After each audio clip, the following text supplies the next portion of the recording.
ए हो सखिए हो सुनबतिया सखिए हो का बताई एहो सखी सैया के बतिया।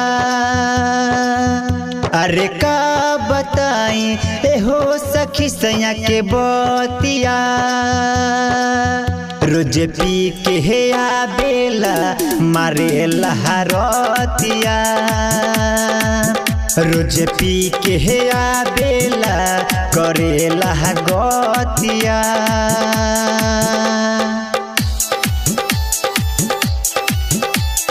Vaishali recording studio Madhopur. Contact number 73 52 33 33 74। रोज पी के हे आबेला मारे लहरतिया।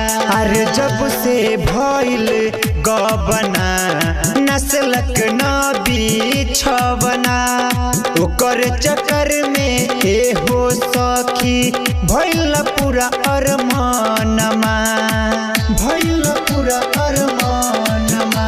अरे जब से भइल गबना नस्लक न बिछवना ओकर चक्कर में एहो सखी भइल पूरा अरमानमा। सजिया पर कबो छुअलस न मोर छतिया।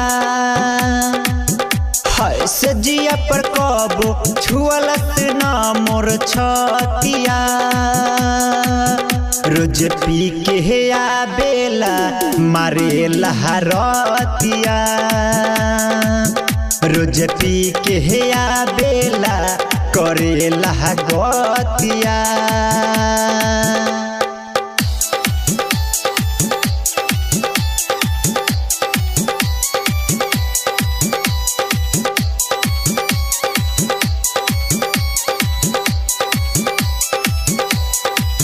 रोज पी के हे आबेला मारे लहरतिया।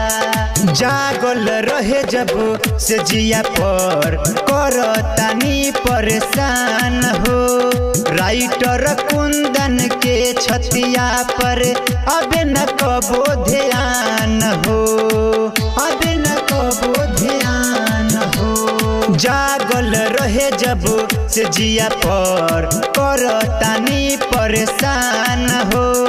राइटर कुंदन के छतिया पर अबे न कबो ध्यान हो। रविंदर निराला साजन कहता रे बतिया। रविंदर निराला साजन कहता रे बतिया। रोज पी के हे आबेला मारे लहरतिया।